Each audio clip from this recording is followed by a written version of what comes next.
أعوذ بالله من الشيطان الرجيم. بسم الله الرحمن الرحيم.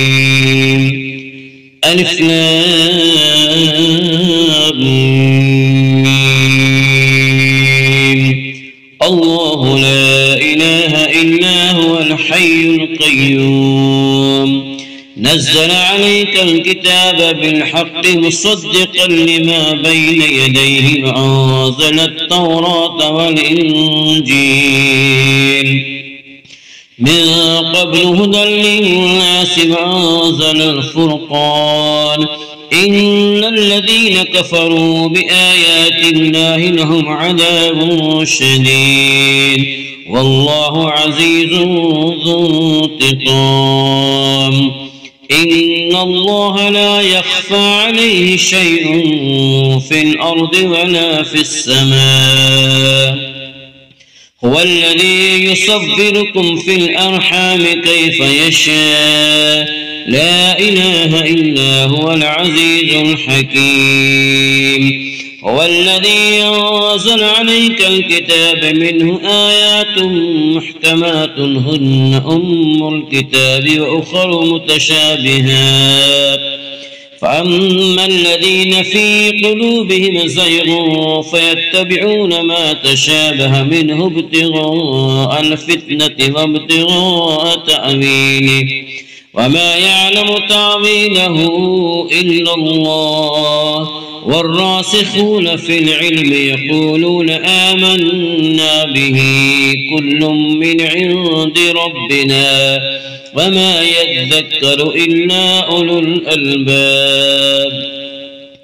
ربنا لا تزغ قلوبنا بعد إذ هديتنا وهب لنا من لدنك رحمة إنك أنت الوهاب.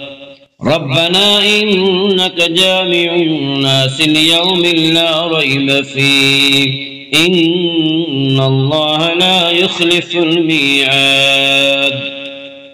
إن الذين كفروا لن تغني عنهم أموالهم ولا أولادهم من الله شيئا وأولئك هم وقود النار.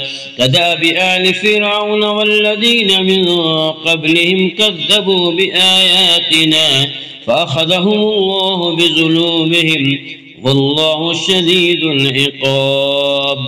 قل للذين كفروا ستغلبون وتحشرون إلى جهنم وبئس المهاد.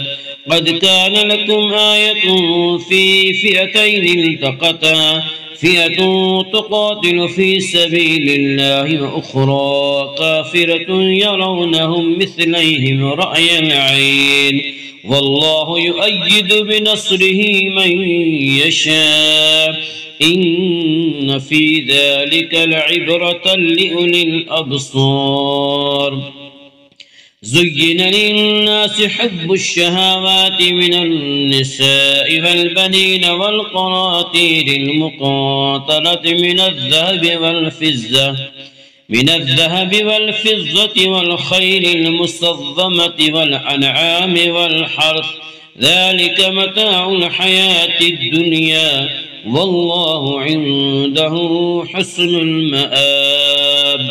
قل أنبئكم بخير من ذلكم للذين اتقوا عند ربهم جنات تجري من تحتها الأنهار